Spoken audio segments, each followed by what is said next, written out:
As business owners, we often seek no guidance, no help other than perhaps a YouTube video or some anecdotal insights.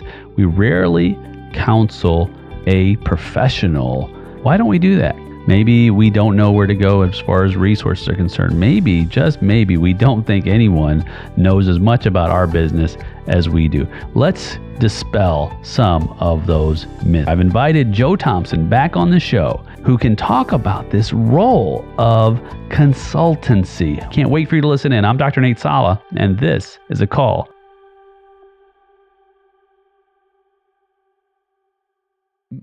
Someone listening will identify with this. There's a resistance. Oh man, I know I need help, but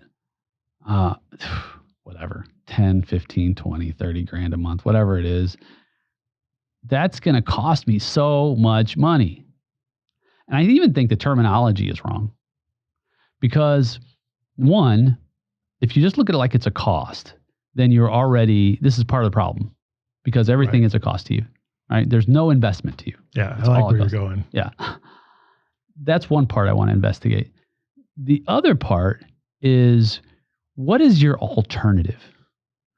If I'm losing 10, 20, 30, 40, $50,000 a month, I'm just going to keep doing what I've been doing, because I think we've identified the definition of insanity. When you keep doing the same thing, hoping to get a different result. Yeah. All right, let's go down that rabbit trail. You've seen it many times. I have. Sometimes it's hard for people to get out of their own way. It's a sense of pride. It's a sense of, maybe next month will be different. That hope that you hang on to, and we know hope is not a strategy. So when you find yourself in that situation, where you see everything as a cost instead of an investment. Okay. So you wouldn't think twice if you got a big contract to run out and invest in another piece of equipment, right? Right. You would do that right off the bat, money in, money out, right? But when it comes to you needing help, right? Well, the last thing we can do is spend more money. Well, what if you invested money into your future by plugging up this bleed that you have and introducing a new culture and a much more successful way of running your business? And these changes don't have to be long-term. They don't have to go on for months and months and years. Sometimes your investment might be a few months with a consultant. If they can come in, analyze, define what your problems are and help you fix them. And the biggest, here's what I hear a lot, and I'm just going to go down this path. I will hear a lot of times, well, we tried that already. What you're telling us, we've tried already. And I'm like, okay, tell me how you tried it. And every time they leave out the most important ingredient of the whole thing, and that's control. They put a system in place and it has no controls to keep it there. So what happens? Month or two, it's over already. It's already out. You're already back to the way you were running it that got you $30,000 a month. You're floating in debt anyway. So the expertise that a consultant should bring to you is a way not only to help you fix it, but to maintain it. Like, it should be able to run very efficiently, and it should have enough controls in place that if you're not there, if you're removed from it, that the system keeps on running. And that's what a good consultant should do for you. I got off track there. No, that's good. But that's big deal. It is a big deal, because there's a misconception that, well, you're just going to tell me what I already know. Mm-hmm.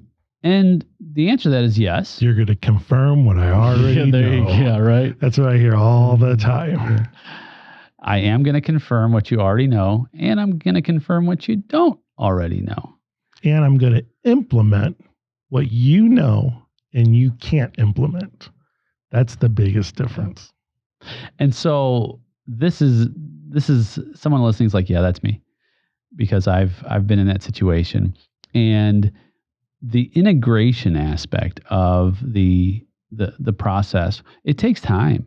And as you said, sometimes it's a month, sometimes it's two, it falls off. Think about how long it took you to get into this mess. Mm-hmm. And it's going to take you just as long, if not longer, to unwind this mess. And as a business owner, you have a responsibility to bring in the right resources. And I have always been of the mindset that your best investment is people. Yeah. Always. And so I had this conversation with actually someone who appears regularly on this show, who would share this as well, that there was a potential for a new hire who was an integrator at a high level. And it was either that or invest more money in cyber currency, something like that. So, you can put your money in Bitcoin, or you can put your money in a person who will possibly double or triple your annual revenue in 3 years. Which one would you rather do? Because the cost was high initially, but you can't look at it again. It's not a cost. You'd be investing. You call putting your money into digital currency an investment, which is a risky investment, but you call putting money into an individual who can help you increase revenue, decrease cost, a cost. So really, it's a lot of, in some ways, reframing thinking too. Right, Joe? Mm-hmm. And, I want to make sure people understand that I'm not in here just beating a drum for consulting. Mm-hmm. I'm not a huge fan of the way most consultants operate. I think a lot of it is just, we'll supply you with information, we'll supply you with tools, and then, you write us a check and we're out of here. So now you have all this information, you have all these tools, and you don't know what to do with them. Like no one is there showing you, how you implement these tools. How do you integrate all this new knowledge that you have? And I always say, if you can read it in a book and do it, if that's all your consultant can bring you is something you can read in a book and do, then their skill level is not what you're looking for in fixing your business. Because at that point, they're more of a teacher. There's a different role. Right. Yeah. They're looking out of a book. They're explaining how a concept works, and you go do the homework yourself. Yeah. Yeah. I mean, you could go on YouTube and get most of that. But learning all that stuff and understanding all those tools, you're not necessarily going to have the skills it takes to integrate all of the things that you have to get integrated into a company, and in the correct order. Because, sometimes I'll attack a business, on different fronts. Maybe I'll start with your employees, or maybe I'll start with, some of the current operations you have that are just fat and wasteful. You have to know when you're interviewing your consultant that this is a person that has a wide range of knowledge about businesses and integrations, and in a very deep understanding of how systems work. Because that's all your business is. It's a group of systems integrated together. If they can't develop these systems for you and then show you how to use them and maintain them, they're not for you. Yeah. So, keep looking around. It's better to invest in, it's better to waste time to invest in the right consultant than to just bring someone on and hope that they're the right consultant, because that consultant should be interviewing you too. Yeah. So that's a two-way street. I always tell people I haven't been interviewed in years. I interview them because I really do want to find out, are these people malleable enough that we can start making changes in this company?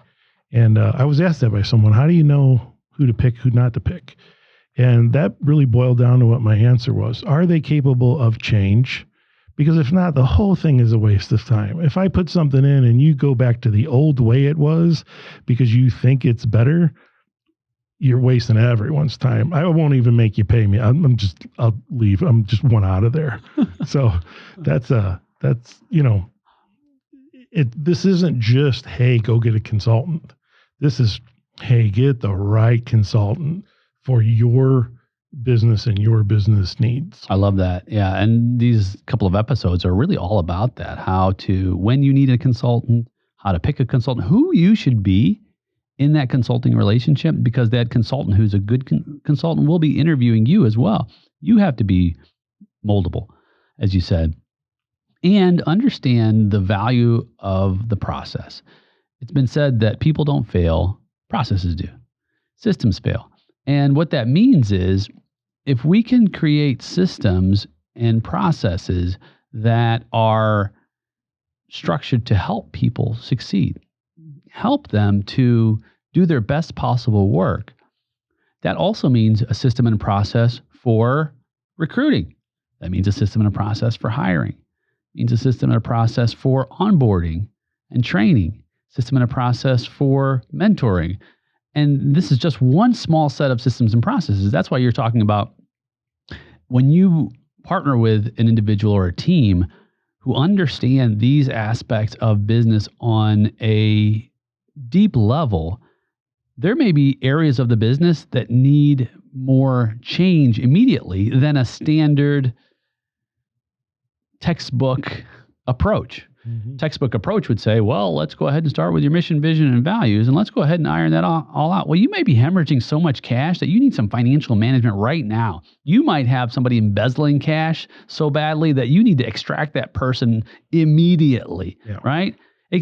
There are situations where an analysis will reveal that this needs to happen immediately because you're not going to be able to pay me.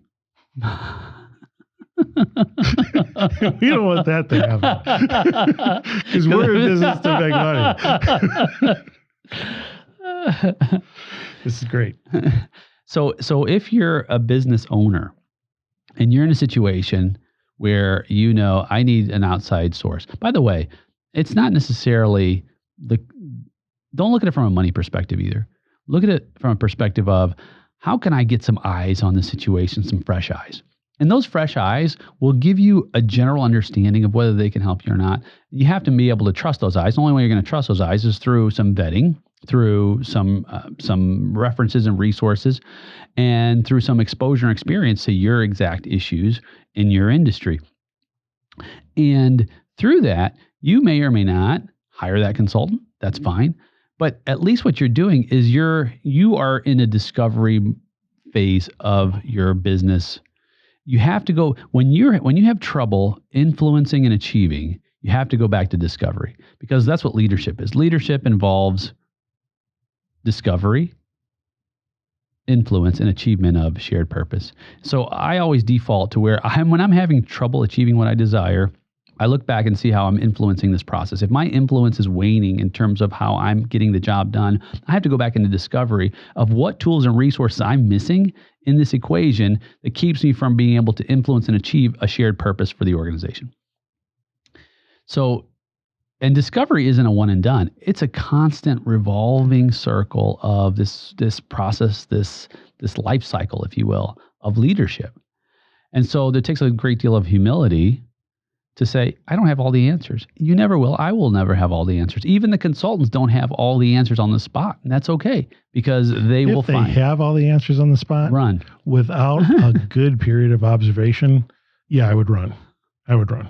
Because all they're doing is they're just spitting to you the same thing they've spit to the last 50 companies they've helped.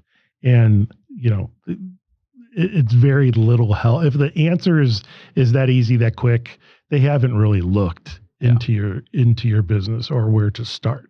What if a consultant, I'm going to throw some at you. What if a consultant says, I can help you with these issues. It's no problem at all. Here's my fee. It's only going to take me 2 weeks.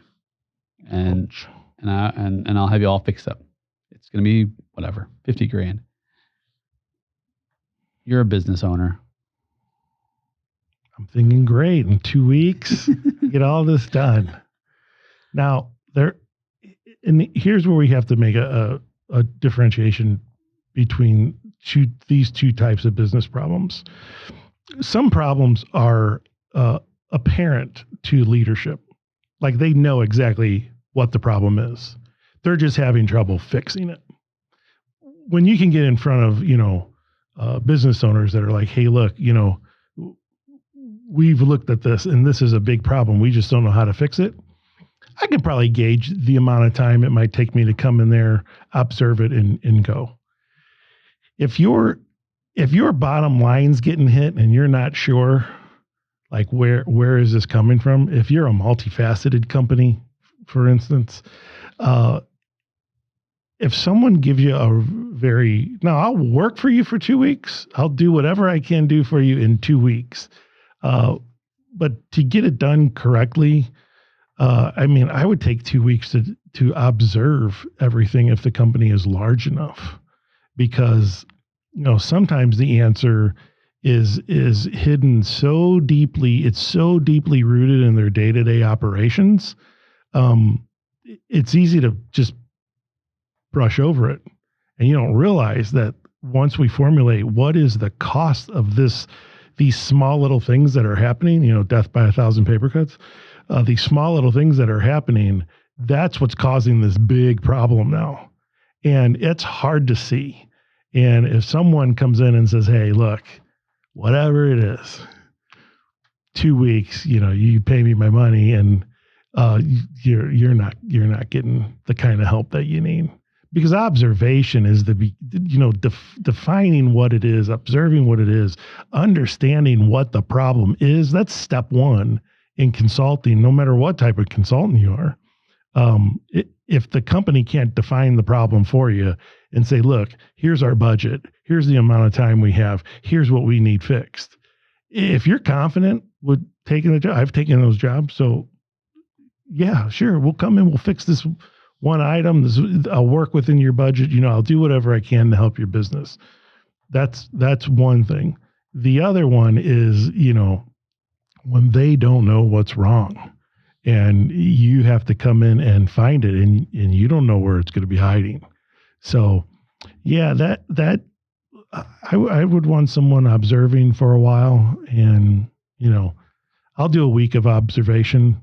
I won't even charge you for it. If you let me come in and see what's wrong, then I'll have a better chance of knowing how to fix it. And you have to have a consultant. That's all I want to do. All I want to do is fix your business. I want to fix your problem, and I want all the people that work for you to have, nice, healthy lives, right? If there's any other intention, like if you feel, man, they're in it, really just grab my money and go, run. That is not the way a consultant should behave. I think it's important to talk through this observation process so people have an idea of what to expect. And because as you begin to observe, you have conversations. Mm-hmm. And you have conversations with employees. I interview everyone.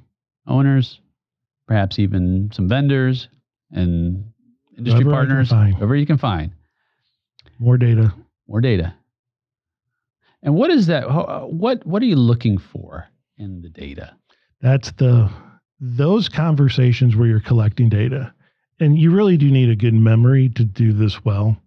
And you want a good memory because people will... Because I don't like to write things down in a book if I don't have to. But I want to get to know the person too. So like to remember their name, that's a good courtesy. But to like really kind of get to know the person a little bit gives you the difference between memorizing a book and understanding what the book is about, right? So the comprehensive knowledge that you get from someone is going to give you all the little things that are either making them a bad employee, showing them their potential to be a good employee, or what makes them a great employee already. And speaking to the employees, you'll learn more about a company than ever speaking to the owners or the board of a company, because the owners and the board, they want to tell you all the things they've done great. In 1965, I had $5 in my pocket, and now you're here trying to fix my business. But when you talk to the employees, and you establish trust, because I don't take my conversations with employees to anyone else. That's me getting data, and that's going to help me make decisions about what is wrong with the company. And sometimes it's culture. Sometimes, I'll talk to somebody and I'll talk to someone else and I'll talk to someone, and they'll all mention like these same kind of redundancies and things like that. And you're like, okay, it's an operational process and this was killing them. So, just depending on, the type of problem you're facing, talking with the employees, talking with the owners, talk to whoever you can, and then but see, that's when the skill comes in, because you have to formulate a picture of what that is that you're hearing. So, you're hearing all these things and you have to start developing what this now looks like, because now you have this big sphere of knowledge and data. And, if I'm just recording it in a book and I'm throwing the book in my desk, I've just wasted everyone's time. Yeah. So think about, your conversations almost like a novel that you're learning about this novel. You want to understand it.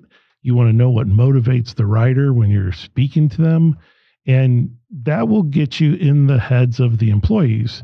And often within there, somewhere, doesn't lie the solution, but at least there lies the problem of what the company is facing.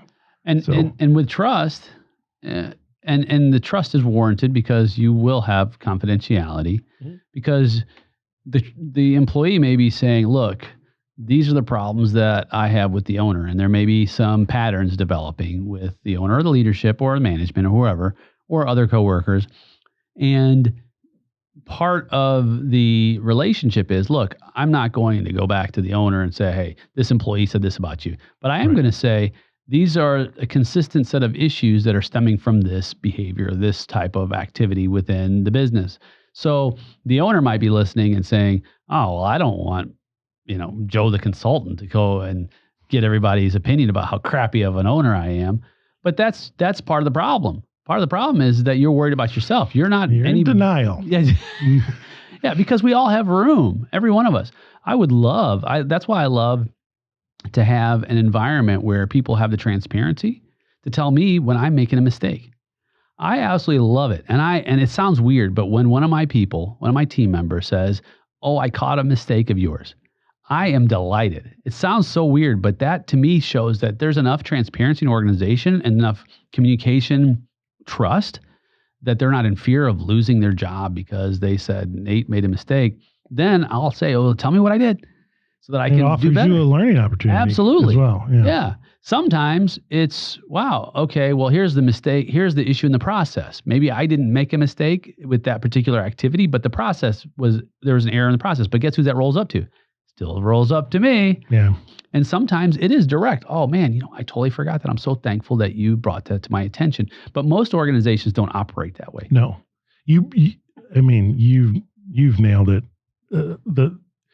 And I'm going to say the healthiest way you can run a company is with transparency, right? And that should go both directions. The employee should see a company as open and transparent, and hey, we're all here working, we're all here, trying to promote this entity. And from the employee's part of view, they have to be open and honest with their employers. And if you feel you can't be that way, then, we're falling back to core values and everything here. But if you want the healthiest company you can get, don't have an image in the employee's head that there's 3 or 4 guys, in the back office, whispering over, who they're going to fire next, or, which direction we're going, and we're going to lay it on them all at one time. You don't want that feeling. There's not a healthy environment to work in. If you know what's coming, almost anyone can deal with that. And share your problems with your employees, with your managers. They may have an answer right there, and you don't need consultation. I mean, maybe they can help you fix what the problem is. 100%. In fact, we just had this conversation for an example. We're growing, and we need new office space. Well, the new office space is going to be expensive, and it's another 1,500 square feet, and it's just is what it is. Well, I shared with my team that this is a move I'd like to make. However, there's a cost involved. And I explained how the new location would be better for everyone in terms of the location being more centralized and having more resources and so on and so forth. And so I laid out the vision of how I thought that everyone would benefit. Well, even just the next day, some of the people on the team were like, well, hey, if I can do this additional work or build these additional billable hours so that I can help contribute to this, here's what I'm doing. And I'm like, fantastic. I didn't even request it. But that's the point, right? This is a problem that I'm facing. And this is a problem that if we can find a solution together, we all win. And so it's quite remarkable that your people can help you solve your problems. Yeah. When you have the right. You have groomed them, and you've hired the right people, and it's been painstaking to find the right people. And I didn't start out there. Developed over a long period of time. But if you can get there, and even a good consultant can help you get there to that transparent spot where they're like, hey, you need help? We can help you. Yeah. That's a dream company, right? That's a dream company. And that dream company is available to anyone who is ready for the kind of change that can be transformative. You've got to change. We've got to change. I had to change. I wasn't always like this. You know this. We've known each other for 30 plus years.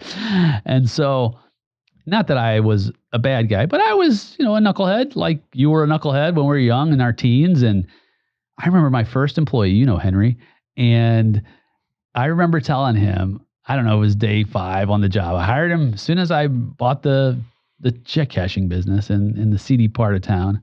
And he said he had some idea about something. And I told him, because I thought maybe I saw it on a gangster movie, I don't pay you to think, I pay you to work. Well, I thought it sounded really cool and clever, but I looked at him and he's like, all right. I'm like, oh my goodness, what did I just do? I mean, that's the kind of stuff. Look, I was 21 years old.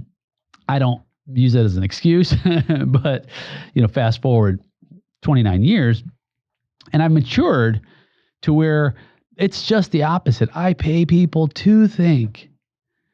You want to pay people to think well, think broadly, think in a way that moves us forward.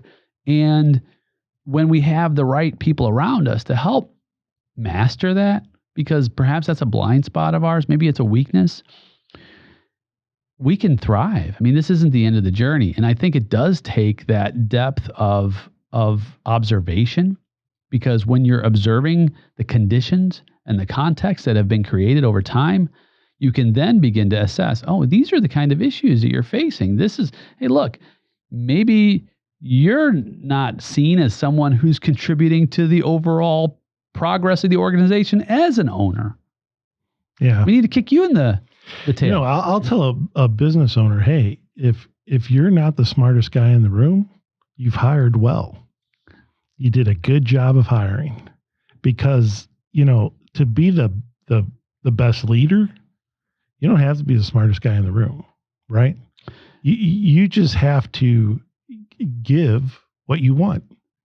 And if companies did this, if they just gave what they wanted back, it would be so easy. Like, every job would be like a great job to go to. But,